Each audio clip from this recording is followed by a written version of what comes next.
49ers Notebook. Purdy reflects on tough season. Jennings talks future. Kittle, Warner, and Williams recovery timelines.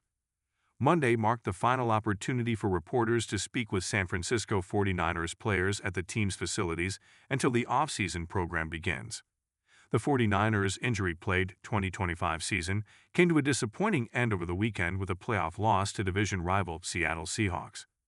While head coach Kyle Shanahan and general manager John Lynch will address the media later this week, several players met with reporters in the locker room Monday to offer their perspectives on an adversity-filled season and what lies ahead for the 49ers. Brock Purdy reflects on long season. The season didn't start as Brock Purdy hoped. The quarterback, fresh off a massive contract extension, suffered a turf toe injury in Week 1, forcing him to miss significant time. However, once he returned, Purdy played well. However, his team was without several key contributors due to injuries that took a toll on the roster. Still, the challenging campaign served as a learning opportunity for the quarterback. It was a long year, Purdy admitted. Just coming into the year, I was like, man, I want to play my best year of football. And then, going to Seattle, and boom, I get turf toe. Overall, I was out 8 weeks. And so for me, it was like, dang, this isn't how I expected the year to go for me, personally. But we were also winning games. QB Mac Jones came in, played great, and so I was trying to do everything I could to serve the QB room and our team. And when I did come back, finding ways to find myself and be able to play at a high level. So it was just a lot emotionally, and obviously physically. Still, Purdy knows that's what he signed up for. That's part of the job of being a starting quarterback and a player in the league. That's playing in the NFL, and you've got to find a way to, at the end of the day, be your best version of yourself and go win games, Purdy continued. And so I'm proud that we were able to do that as a team. It sucks how it ended. We also have that bitter taste in our mouth, but definitely gotta learn from this, and I'm really excited for the future of the 49ers and what we're gonna do moving forward. Despite how it ended, Purdy acknowledged that the 49ers did something special this year, overcoming so much along the way. I really do think it was a special year, given the circumstances that we were put in and dealt with and guys going down, Purdy said.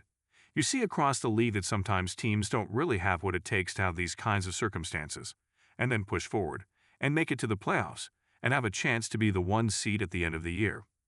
And all the things that we were able to accomplish, a lot of teams would have thrown in the towel.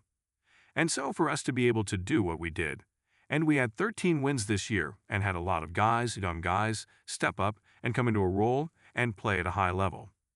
More than anything, the love of this locker room and the brotherhood that we have, to be able to do it together, week in and week out, and give it everything we had, that's something that we'll always carry with us. In my eyes, it was a special year. Purdy added that he will not require any surgical procedure to fully recover from the turf toe injury that he played through. Instead, he will focus on strengthening the toe this offseason. George Kittle injury update.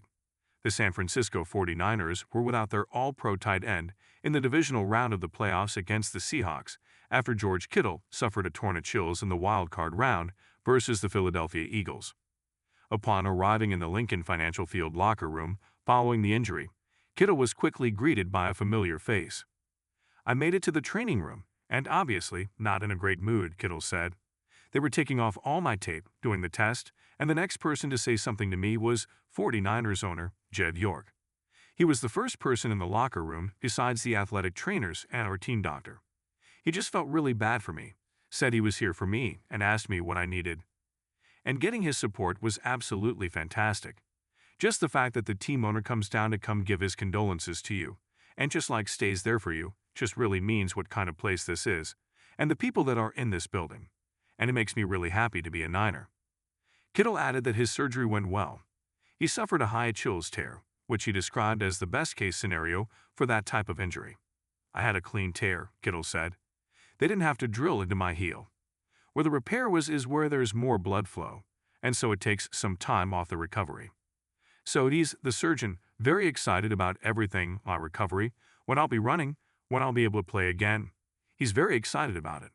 That puts me in a very good mood. It's not as bad as other ones, so just excited about that. When asked about his recovery timeline and a potential return, Kittle commented, I'll keep it a surprise. You guys can find out later. However, Kittle later said that he expects to return to action well before November. When he was told that timeline could mean he could be ready around week 1, Kittle smiled and told a reporter that he could go ahead and connect the dots. Eric Branch of the San Francisco Chronicle reported, "Will John Jennings return to the 49ers? John Jennings is among several San Francisco 49ers players set to become free agents this offseason. The veteran wide receiver finished the 2025 season with 55 receptions for 643 yards. Still, he led the team with a career-high 9 receiving touchdowns, establishing himself as a reliable weapon in the passing game down the stretch. When asked if he expects to return to the 49ers next season, Jennings simply replied, "We'll see." A reporter then asked if he would be open to the 49ers using the franchise tag to keep him in red and gold. "I have to talk with my guy, agent, Drew Rosenhaus, to see what that is all about," Jennings said. On his priorities heading into free agency, Jennings added, "I'd say health first, number 1, mental and physical. And then, just being grateful." Jennings battled through multiple injuries during the season, including broken ribs, high and low ankle sprains, and a shoulder issue. When asked about his current health, the wide receiver simply said, "I would say we made it through the season." With his future uncertain, Jennings made it clear that the 49ers and Santa Clara feel like home. "Now it's home," Jennings said. "It quickly turned into home, and it's a run I'll never forget, for sure." Michael Williams' recovery timeline. Michael Williams' rookie season came to an early end after the 49ers defensive lineman suffered a torn ACL in Week 9 against the New York Giants. He was subsequently placed on injured reserve.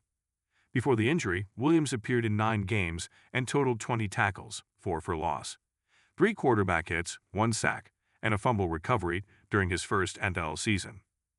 Williams told reporters he expects to be fully recovered around training camp and anticipates being ready for the start of the 2026 NFL season, but nothing is a certainty. "I should be," Williams said. "That's along the timeline. I should be ready right around then, but who's to say?" For the rookie, the injury was a disappointing setback to the start of his NFL career. "I really kind of feel like I was about to get comfortable and hit my stride," Williams said. "And then my injury happened. So I'm just focusing on getting back to that point and getting back to playing on the field." The 49ers selected Williams out of Georgia with the No. 11 overall pick in the 2025 NFL Draft. Fred Warner reflects on missed opportunity. Fred Warner was on track for a remarkable playoff return. Had the 49ers defeated the Seahawks and advanced to the NFC Championship, the All-Pro linebacker could have rejoined his teammates just over 3 months after suffering a dislocated and fractured right ankle. Now, Warner will have to wait until the 2026 season to make his comeback. "I feel like this year was taken away from me," Warner told reporters. "I didn't get to help my team accomplish what we set out to do, and it truly feels like something was taken from me. But I did gain so much in terms of what I did learn, and just overall, as a human being, and taking away what did happen to me, and growing from that. And so I'll obviously take all that with me going forward." Warner added that his ankle will not require any additional procedures during the offseason. With his 2025 season officially over, he can now focus on a more measured recovery plan to ensure he is fully ready for the 2026 season. Additionally, Warner learned an important lesson this season. "That I'm not invincible," he said. "Before this happened, I truly had the feeling that nothing bad could happen to me. I've been so blessed with great health through 7-8 years, and missed 1 game with a hamstring pull. This was something significant that finally happened to me, where it wasn't anything that was really in my control. Just a fluke injury that kind of took my season away. And so I think it gives me much more gratitude going forward of just really soaking up each moment and not taking a single day for granted." Mac Jones gets a football PhD. Mac Jones signed a 2-year deal with the 49ers, keeping him under contract through the 2026 season. The move gives the former first-round pick a chance to refine his quarterback skills under Shanahan and alongside Purdy in one of the NFL's most respected offensive systems. The deal also offered Jones an opportunity to rejuvenate his career after struggling to find success with the New England Patriots and Jacksonville Jaguars. "I think when I signed here and talking to Kyle, that was part of the goal, was to just get back on track, have fun, and get around winners again," Jones said, "and I feel like that's helped me so much. I love everybody here, and it was exciting this year. I felt like every time I came into work, it wasn't work. We're having fun in the quarterback room, in the offensive meeting, on the practice fields. And then I just carried it into games. For me to have back-to-back years where I played 8 games was awesome for me. I feel like that's just as a backup. Sometimes you don't know when your time's gonna be. So really excited for that opportunity that I had. And I feel like there wasn't a lot of drop-off, and the guys had a lot of fun when we were out there. And that's the standard that Brock set since he's been here, and for me to learn from him and Kyle and Nick and Clay, and the list goes on. So really, just got a PhD in football this year, and I want to keep getting better.